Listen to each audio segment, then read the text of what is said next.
Okay, good morning. Welcome to the Family Caregiver Education Series. I'm Debbie Emerson, Hope Hospice's community health educator and facilitator of the Family Caregiver Program. Today, we are beginning our 10th season of community presentations. And we have several new webinars this year. So if you're not already on my mailing list and would like to have monthly reminders of upcoming presentations, just send me an email and I'll add you to the list. And you can also go onto the Family Caregiver site on Hope Hospice's website, and you can take a look at the upcoming webinars.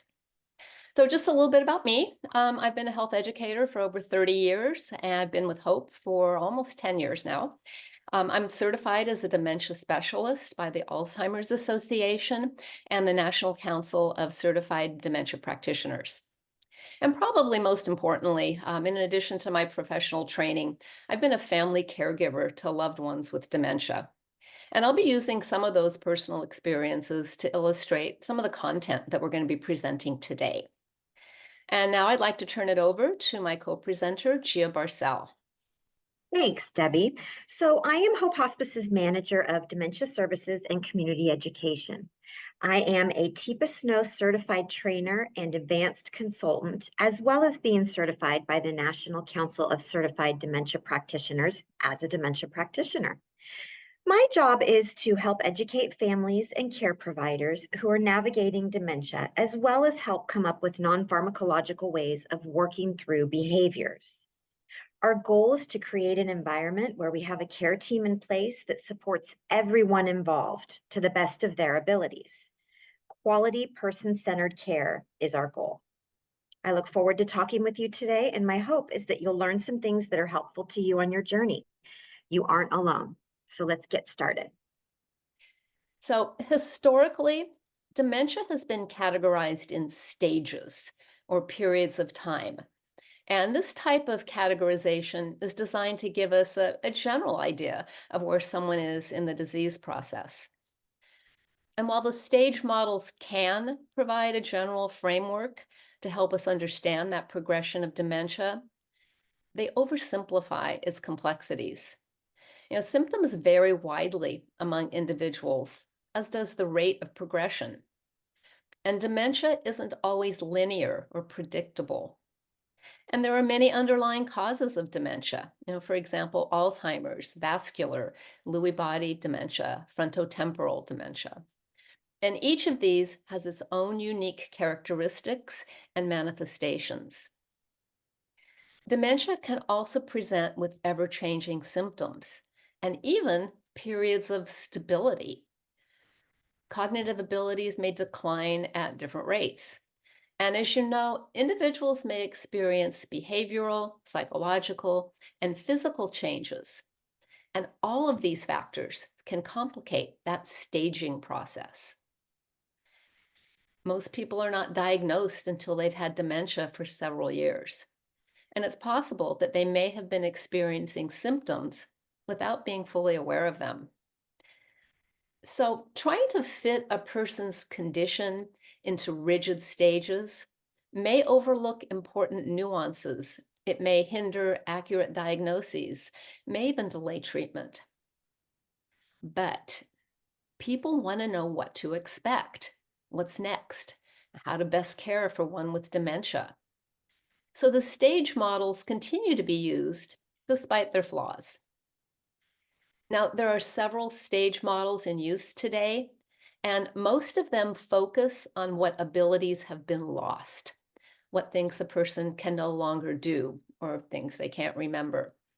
I do have three of the most common stage models listed on this slide. So the first one, the Alzheimer's model, has three stages: early, middle, and late.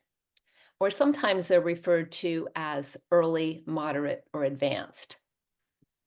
The Global Deterioration Scale, or GDS, has a seven-stage model, with one being little to no dementia symptoms, in other words, normal aging, and seven being severe dementia symptoms, typically at the end of life, eligible for hospice. It's important to note that the GDS model works best with Alzheimer's, but not really so much with some of the other dementias. And the last one on here, the Allen cognitive levels, is a six-stage model. It's the only one of the three listed here that focuses on more than just loss. So that's good. It helps us to see what people might still be interested in doing, still might be able to do, and how care partners can best support them. Unfortunately, the Allen uses a numbering scale that is opposite from the other two. So level 6 equates to normal cognitive abilities, and level 1 is where the person needs 24/7 care.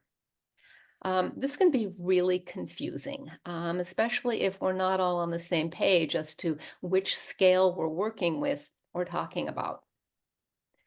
Now, fortunately, things are beginning to change a bit in the classification systems, and healthcare professionals and dementia practitioners are now focusing on more comprehensive assessments that do consider multiple factors such as cognitive, the thinking skills, functional, what the person is able to do, and the behavioral aspects. So let's look at one of those. Teepa Snow, a renowned national dementia specialist and educator, has developed a unique model for classifying dementia using a more holistic, more practical understanding of the condition. Now, I'm going to be honest with you. When I first heard about Teepa's model, I was annoyed. My brain was already full of these confusing dementia scales and stages, and I really didn't want to learn yet another one. However, once I became familiar with the GEMS levels, I really did prefer this model to all of the others for a lot of reasons, and hopefully you'll begin to understand those today. So let's take a look at that system that Teepa developed. She calls it the GEMS model, and it's been in use for about 10 years. Now, Teepa wanted to devise a simple way for us to focus on what abilities remain and to help care partners determine the best ways to support and encourage those abilities. I just want to take a second to note that Teepa refers to the GEMS as a state model rather than a stage model because she wanted a categorization that highlighted the person's state of being. In other words, their moods, their emotional condition, their levels of consciousness or awareness, rather than a period of time, such as early, middle, or late. So, what's with the gems analogy? Well, according to Teepa, actually, we can all agree to this, gems are precious and prized for their uniqueness and their great beauty. So, by assigning each of these levels or abilities to a precious gem, we're demonstrating an appreciation for the individual and what abilities remain. There are 6 gems levels: sapphire, diamond, emerald, amber, ruby, and pearl. And we're going to discuss each of these in detail today. But before we do, it's important to note that the gem states are not rigid, they're fluid. It's entirely possible for a person to be considered one gem one day and a completely different gem the next, or even the next hour. A person living with dementia could also be displaying the characteristics of 2 different gems at the same time. I'll give you a quick example. One of my closest friends has Alzheimer's, and she lives in a memory care facility. She's lost most of her expressive and receptive language skills. She frequently makes no sense when she speaks. So one day, during a visit, my friend was talking pretty much gibberish. There was lots of smiling and nodding on my part. And then a staff member happened to ask me, "Debbie, what's your last name?" And before I could respond, my friend looks at the staff member and she says in a completely clear voice, "Well, Emerson, of course." Well, we were stunned and wondering where did that come from? Because she hadn't even been calling me Debbie during our entire visit. So I suspect that many of you have experienced something similar. One moment the person with dementia is talking nonsense, and the next minute she's suddenly very lucid. That behavior is both a blessing and a curse. We're overjoyed to get a glimpse of the person they once were, but it gives us false hope that the person may return to their former self. Because unfortunately, most dementias, especially Alzheimer's, do get progressively more debilitating. But I got to tell you, I'll cherish those special moments whenever I can. So, our goal in using the GEMS model is to support persons living with dementia in a way that encourages engagement and participation, rather than treating them in ways that foster isolation and dysfunction. And by the way, just a really important note, if there ever seems to be a very sudden change in levels, a healthcare professional should always be notified, as it can sometimes signal that something else is going on. For example, a urinary tract infection, excessive pain, those types of things.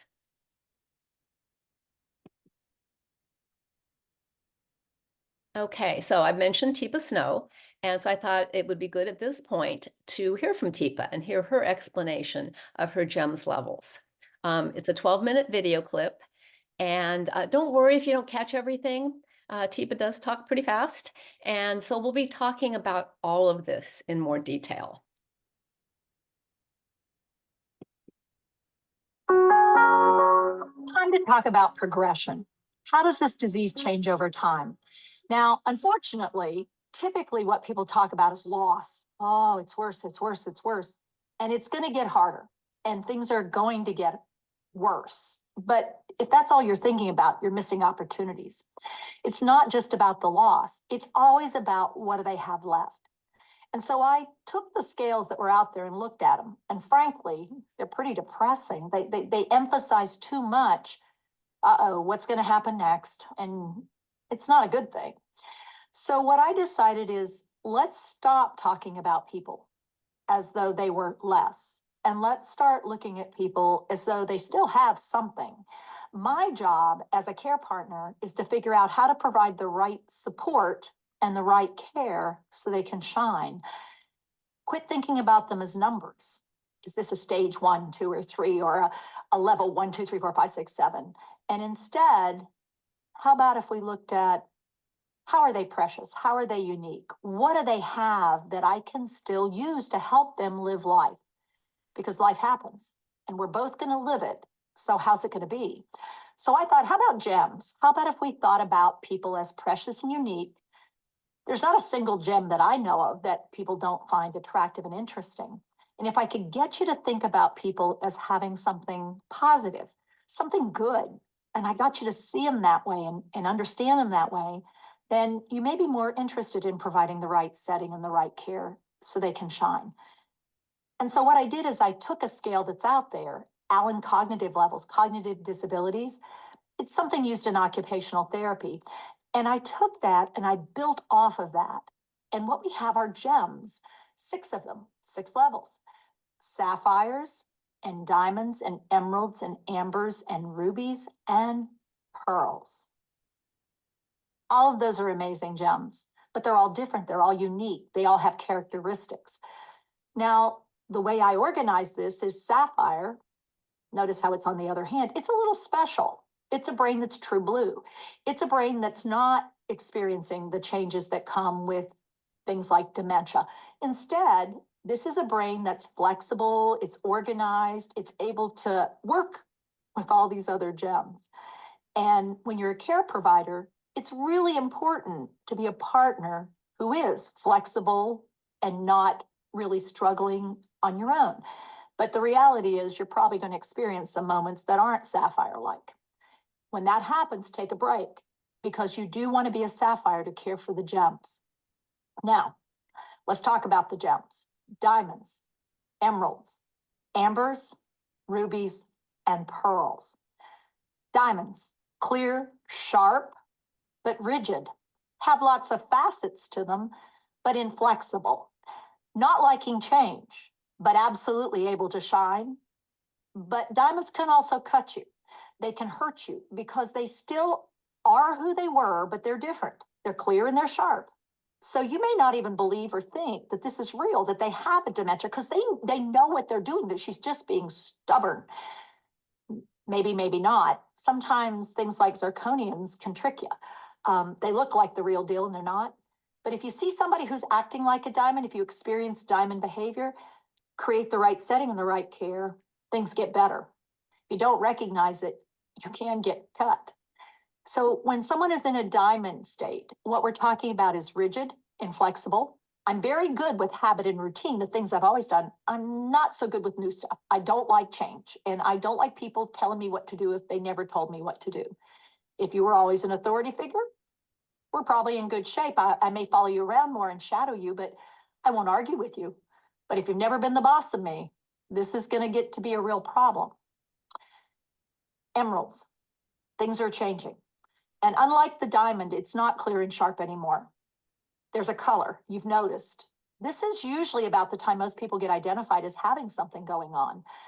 This is emerald green, go. In a stoplight sequence, the green light is go. These people are going, but they aren't always sure where. Their words are not always clear and sharp like they used to be. Their direction and the time frame, it's not always where they think they are and where you thought they were. Emeralds are always flawed, but the emerald doesn't know that. They think they're fine. Everything's fine. So if they have a problem, you're it.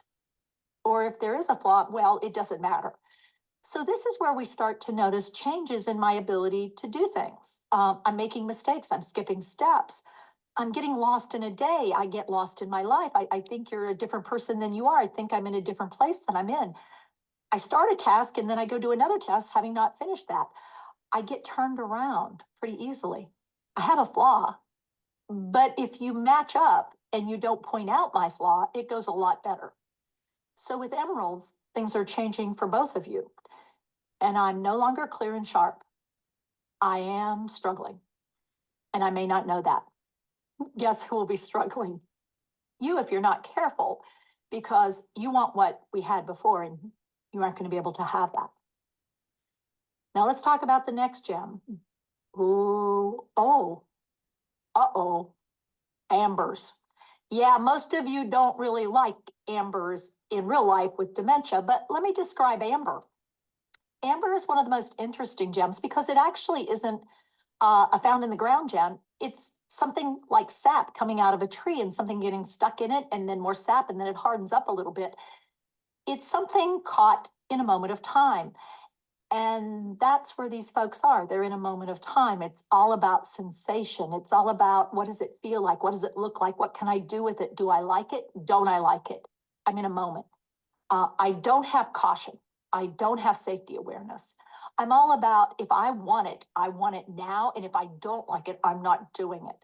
And so this is often where, as a care provider, you really struggle because my behavior is so inconsistent with who I used to be. But an amber is an amber. They aren't a diamond or an emerald, and they certainly aren't a sapphire.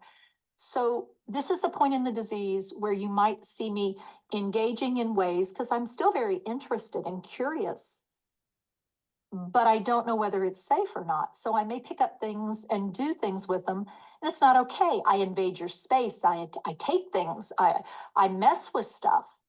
And I may have a low sensory need or a high sensory need for any of the five senses, but I don't have safety awareness, and I wear you out because I'm not always good at when and when not to sleep. It's sort of like if I feel like it, I do. Not all the time, but it's important to notice in the moment. Critical to be a sapphire. You struggle to not be a diamond at this point. Oh yes, we can become diamonds. Don't think it's all about dementia. It's about brain change. And in a moment, you can have a diamond moment, you little sapphires. In other words, you get frustrated with what's going on and you have a hard time, particularly with ambers. The next gem, ruby. Now, ruby's changing yet again. We're no longer a caution light. We're at the stoplight. And what stops is all fine motor skill. But what do I keep? Big movement and strength. I've got some strength, but I don't have skill. So what you're going to notice in those times, I've lost fine motor in my eyes, in my fingers, in my mouth, and in my feet. So I have trouble figuring things out visually. I have trouble chewing and swallowing sometimes, but for sure, getting speech out. But I still have rhythm and I still have music. That's the gift. That's something I can still do because it feels like to you it should be skill, but it's actually sort of automatic.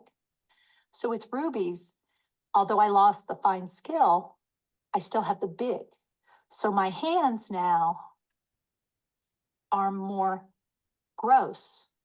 I don't manipulate, I hold. And because I keep strength, unfortunately, I can grab onto something. And if that something is you, I could hurt you. I don't mean to. I like pressure. I like to hold on to stuff. I don't always know how to let go. Sometimes you're having that problem too, because you're again slipping from here to here because you're going from a sapphire to a diamond. If you find those moments, and you will with rubies, because it's so scary, I can't settle down. I can't get started. It's a struggle. You need to take that step back and time yourself out. Take a deep breath, get oxygen to your brain, let go of what was so you can be that sapphire. Oh, and that's critically important when we get to this last gem, the pearl. Now, I selected the pearl for this state because at that moment, think of the outside of an oyster shell. And as you look at that oyster shell, I've got to tell you, that is one of the ugliest things you'll ever see in this world. And you never think that on the outside of an oyster shell, you're going to find this amazing thing. And at the end of this disease, what this disease does to the human body, it's pretty ugly. It turns on reflexes. It shuts down systems. It's making it very difficult. I lose my gross motor. And what I'm ruled by, reflexes. I'm actually stuck. I'm trapped. But with the right care, the shell relaxes just a little. And in there you find this amazing gem, a pearl, built layer upon layer on a single grain of sand. This amazing gem, still in there, but often trapped.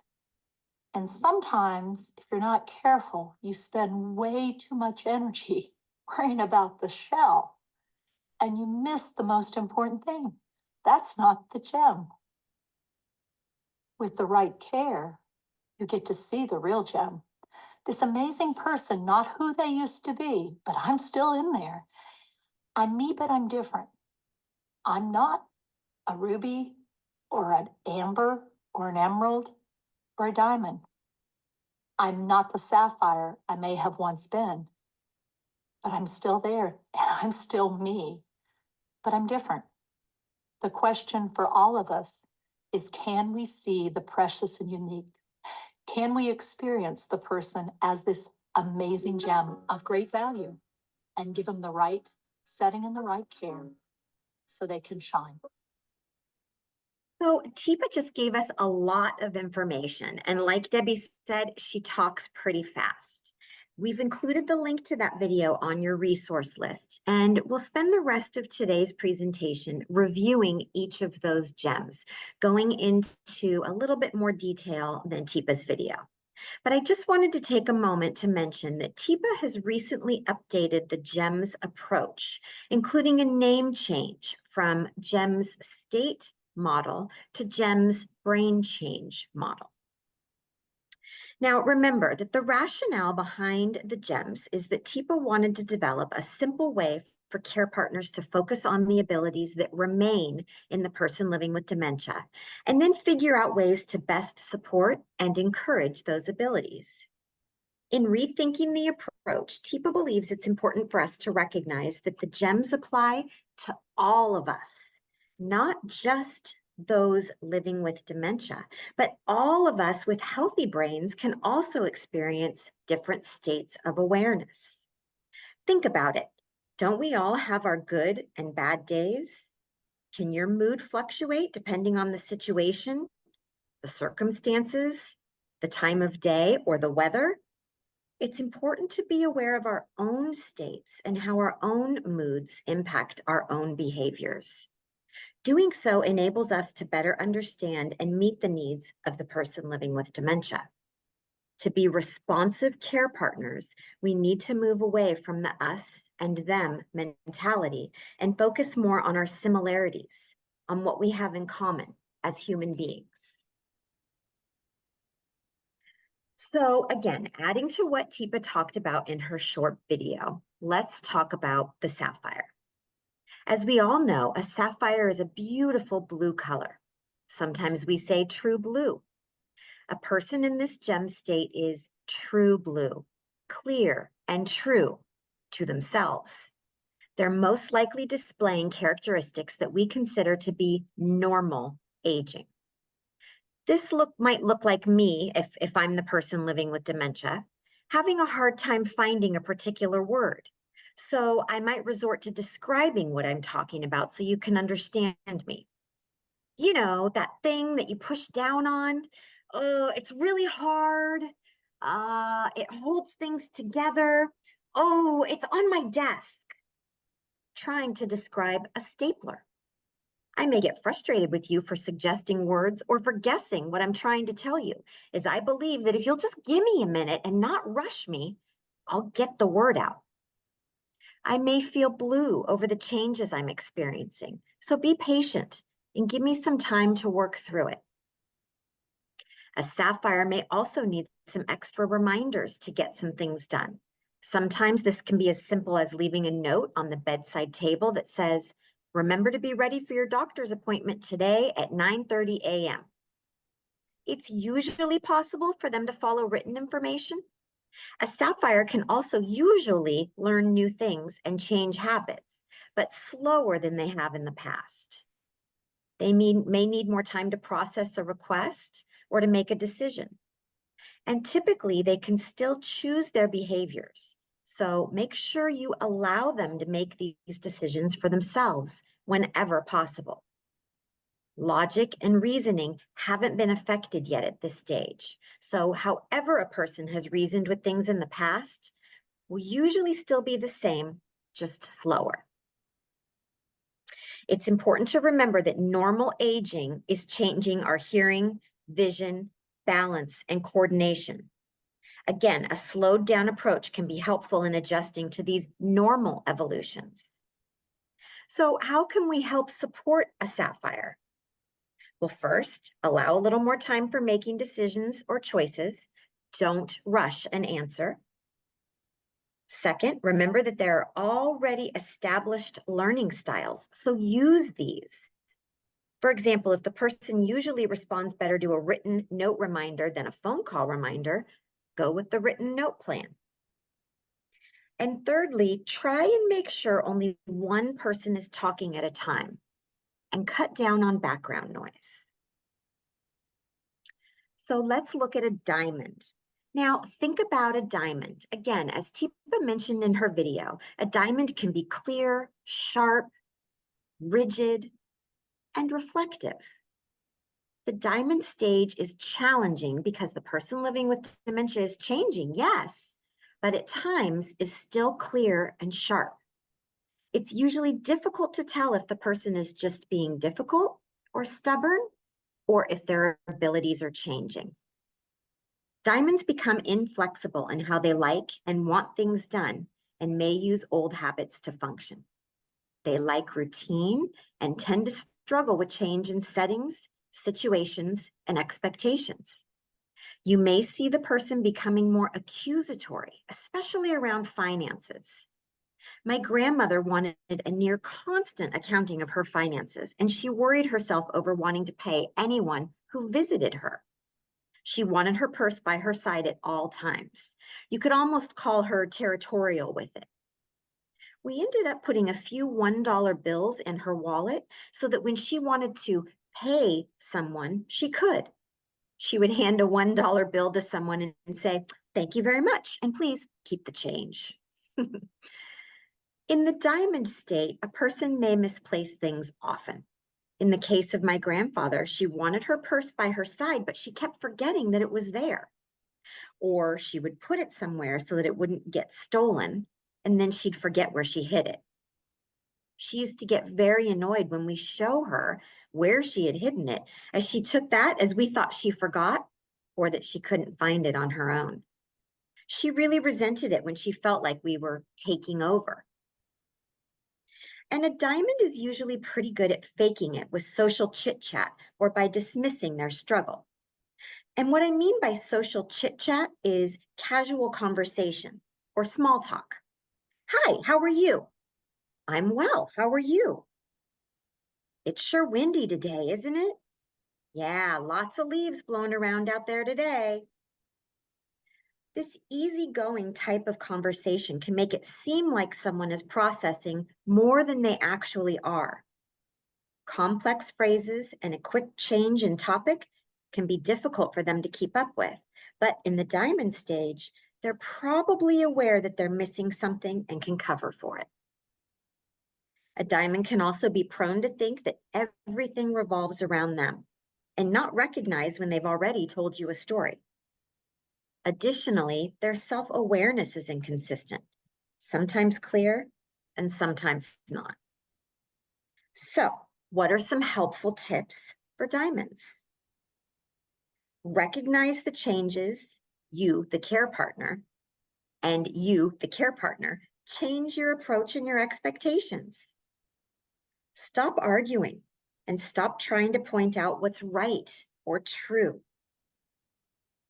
Apologize. Be willing to say, I'm sorry I made you frustrated, or I'm sorry this happened. I'm sorry this is so hard. When you get repeated questions, don't say things like, remember, I told you. Instead, answer the question again. And if you can, try thinking about it differently. Is there something else they're looking for with that question? For example, if you get asked multiple times what time dinner is, maybe it's not necessarily about what time dinner is, but maybe they're actually hungry and they can't articulate it. Try offering a snack and see if the questions cease. If you've already heard a story before, be attentive and listen again. You might get something different out of it that you didn't hear the first time. Try and keep up with as many of the old routines as you can. Okay, thanks, Gia. So, emeralds. As gemstones, emeralds are flawed internally, but they're still bright, although not as clear or sharp as the diamond. It's a good way of representing what we see at this particular level. And by the way, as Teepa mentioned, the emerald phase is usually when a dementia diagnosis is made. Now, emeralds are making more frequent mistakes and are less aware of the mistakes that they're making. They're usually paying a lot of attention to what others are doing and possibly trying to mimic or help them, but often unsuccessfully. They're struggling, and so are you, the care partner. They may beg to assist with the task, but then once started, either not be able to complete the necessary steps, or they may lose focus altogether. There's constant questioning about what to do next, or is this right? Can become part of their daily routine. If you have said the towel goes in that drawer, you may still be questioned more than once. What, here? Does it go here? So this is where we need to be as patient as possible so the emeralds won't get discouraged when they try to do things on their own. Now, an emerald may begin to neglect their personal care. Either they don't remember what to do or they don't recognize the necessity. So it's going to be up to their care partners to guide them through the tasks that need doing, but always allowing them to do as much as they can independently. So remember, even though emeralds are needing a lot of reassurance, there is still the desire to be independent and to have a purpose. There's a basic unawareness of how reliant they are on others, and they may get frustrated or angry when somebody tries to help. So, for example, if I'm the person living with dementia, if you're trying to put a shirt on me, it may make me feel like I'm stupid or incompetent. And then I would become angry, frustrated, or even aggressive.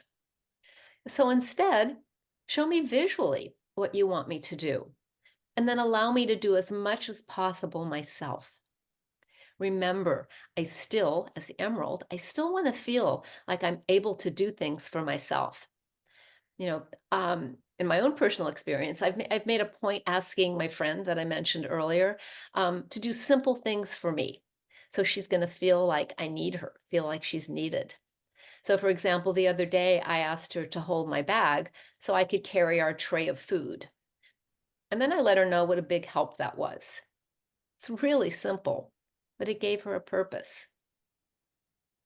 Now, this is the time when we really begin to notice language deficits, both in speaking and comprehending. We're beginning to see lots of repetition of phrases, and the person develops an over-reliance on social chit-chat. Gia mentioned that, and when she was talking about the diamonds. Excuse me, when she was talking about, yeah, the diamonds. Um, so emeralds are unable to accurately follow the meaning of longer conversations. So we need to keep it short and simple. You also may notice that the person living with dementia believes that they're in a different time or a place. My longtime friend that I mentioned, I'm going to start calling her Karen for the sake of simplicity. So Karen's been in assisted living for the past 2 years. She recently moved to a memory care facility. But for about the past year in assisted living, Karen believed that her father owned the entire facility and that she lives in an apartment with her parents, who, by the way, passed away about 20 years ago. So when I would take her back to her room after an outing, she was always concerned about my using her key to get into the room. She wasn't sure that her mother would be okay with us going into her house. Remember, in her mind, Karen was a teenager who needed to follow her parents' rules. So I always needed to reassure her that, look, Karen, your name is on the door. I'm sure it's going to be fine with your mom if we go in. Once, when I was in her apartment, I commented on her dining table being nicely set with placemats and dinnerware. And she said, that's how mother likes it. But when I asked, well, where's your mother now? She gave me a funny look and said, well, she's dead, of course. So there were times when Karen was based in the here and now, and other times when she thought she was in her teens or early 20s. Now, when she's time traveling, I never correct or argue with her. I know that if I do so, it may cause her to feel confused, angry, suspicious, or fearful. I won't be able to change her thinking, and most likely, I would lose her trust. By the way, she no longer calls me by my name, but I know that she knows I'm someone who loves her and that we have a history. And every now and then, she'll make a reference to a shared experience from our past, but those times are becoming more infrequent. It's very common for an emerald to believe that even though they retired years previously, that they're still employed and need to go to work. As caregivers, we shouldn't argue with them or try to convince them otherwise. We just need to join in their reality. Now, that common delusion that the person is still working and needed at their job, that's a really interesting one. It most likely stems from the fact that as human beings, we all need to feel productive and relevant. And when we are no longer those two things due to dementia, our brains create a world in which we are. So, care partners, how can we help an emerald? So, before you argue the reality of something or insist on a task, decide if it's worth it. Choose your battles. As long as everyone is safe and as no one's going to get hurt, you can probably let it go. Always connect with the person before you do anything together. Slow down, make eye contact. Visually show what you'd like them to do before you do it. Point, gesture, demonstrate. And as much as possible, do tasks with the person, not to the person. Involve them. Remember, there's a lot that they can still do. If you're hearing the statement such as, I want my mother, validate that need. "Oh, I understand that you need your mother." Then try making an emotionally supportive statement. "It sounds like you're really missing your mom. Tell me about her." And then, when you can, gently redirect or distract. One of the many things that I kind of like about these GEMS levels is that I'd much prefer referring to someone as a precious gem rather than just a person with dementia. All right, ambers. So as Teepa said, amber is fossilized tree resin. And we don't typically think of it as a gem, but technically it's classified as an organic gemstone. And anything caught in that resin is caught in a moment of time. That's often how persons in the amber state are. And just like the emeralds, ambers can get stuck in their moment of time, whatever that time is. Now, I gave you some examples of that time traveling when I was talking about my friend Karen.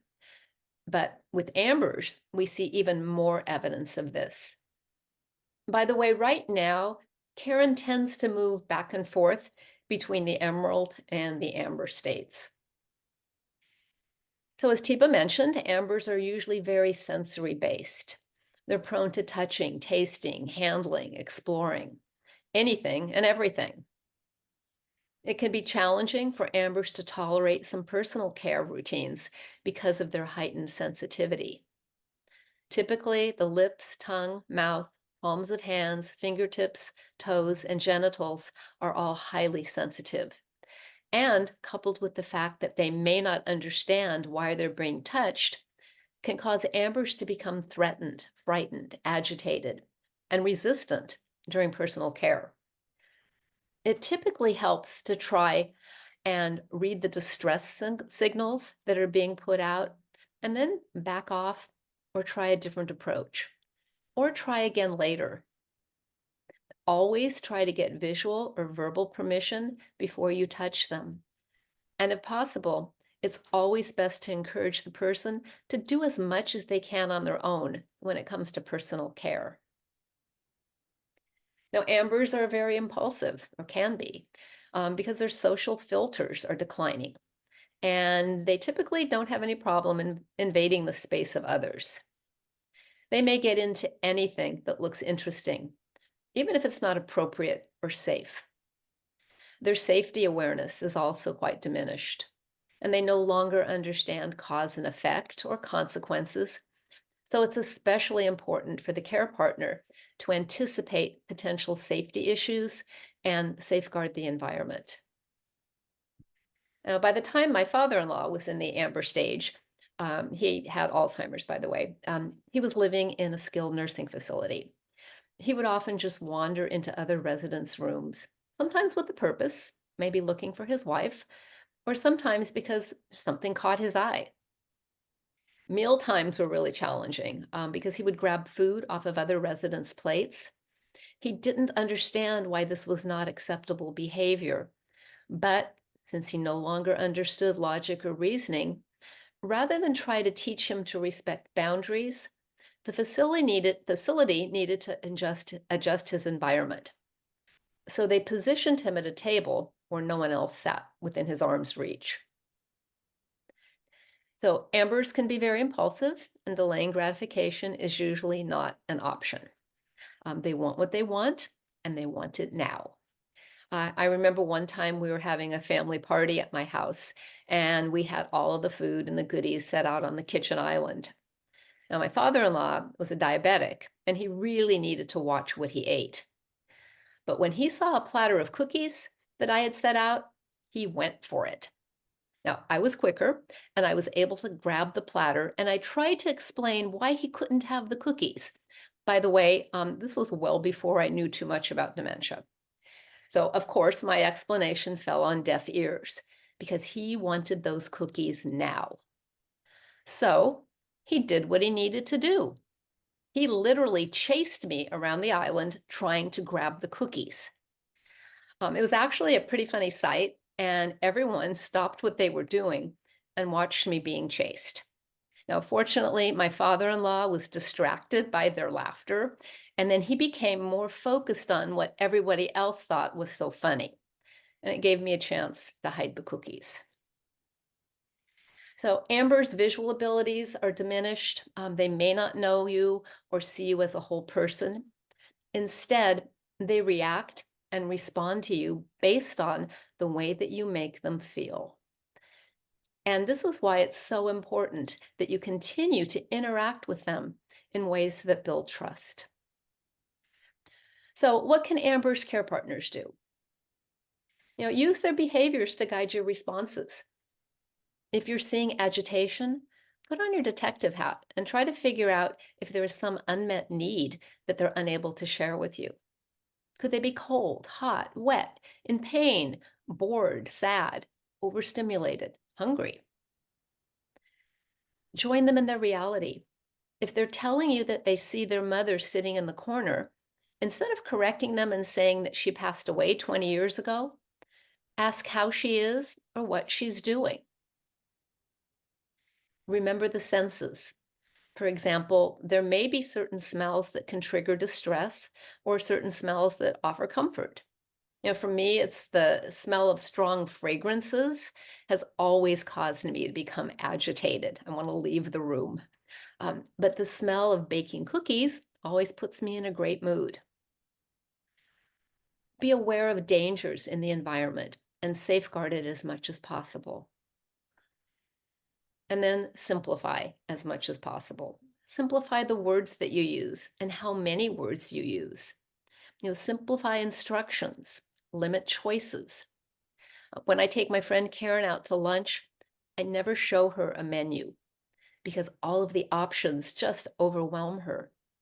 So instead, I'll say something like, how about if we split a burger and fries today? So incidentally, the persons in the amber state can generally only understand about 1 in every 4 words that they hear. So let's talk about the ruby. A ruby has hidden depths. Red light means stop. And with a ruby, that usually applies to fine motor skills, comprehension and speech, coordination, and wake-sleep patterns. In this state, you usually notice a limited visual awareness as well. The red light can also apply to changing gears or shifting what I'm doing. It's more likely that the person living with dementia will repeat what they're doing rather than changing gears. But big movements, those large motor skills and automatic actions, words and reactions are frequently still present. Strength and walking ability may still be intact, but the vision changes make such movements dangerous. The field of vision is becoming diminished, and the brain can no longer consolidate the data coming in from each eye, reducing the ability to see images in 3 dimensions. That typically means reduced depth perception and misjudged distances. This can cause one to feel unstable, thus creating an intense fear of falling. And actually, it's not just a fear. There's a heightened safety risk as well. This is why we may see people start to shuffle and not lift their feet up as much. They're unstable, and centering your center of gravity closer to the ground makes you feel more stable. Rhythm, music, and lyrical speech can still be appreciated and used as a way to connect. Singing a simple song that's familiar can evoke feelings of comfort and security, especially if they're sung from a familiar voice. Safe, supported rhythmic movements, even while sitting in a chair, can be a great connection tool or a way to slowly transition from one task to another. Slow being an important component.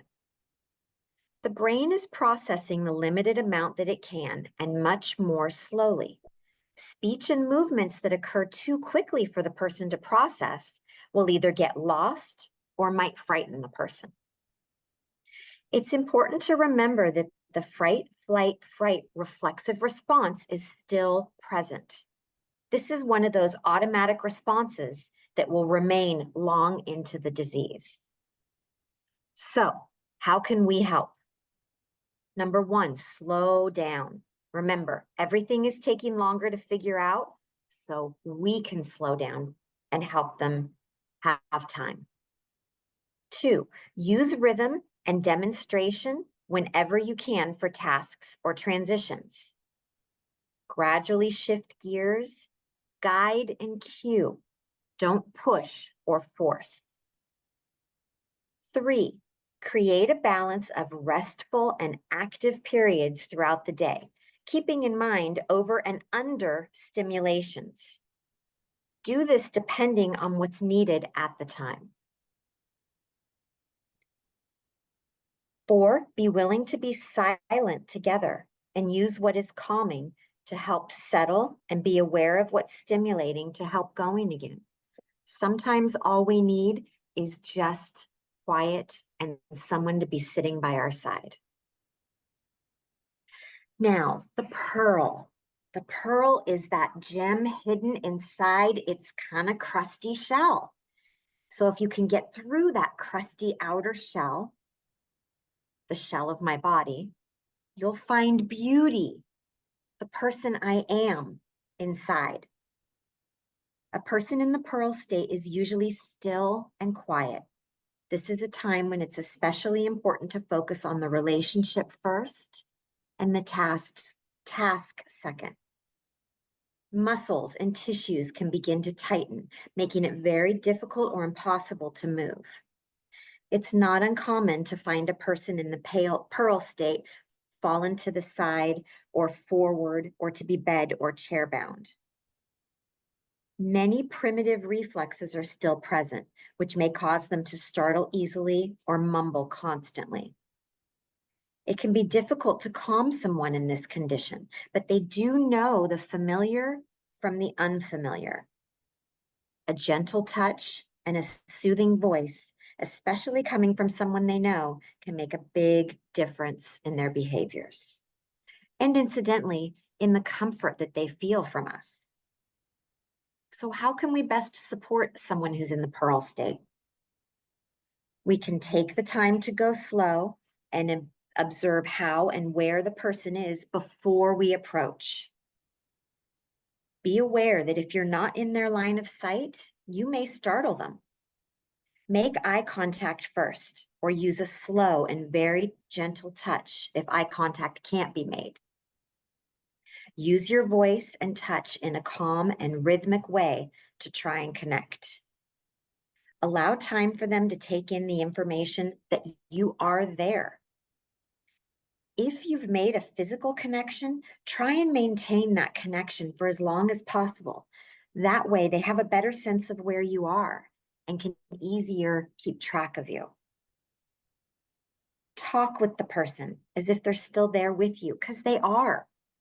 Talk to them, not about them. Create opportunities for engagement and response, but don't force it or expect it. They're doing the best that they can.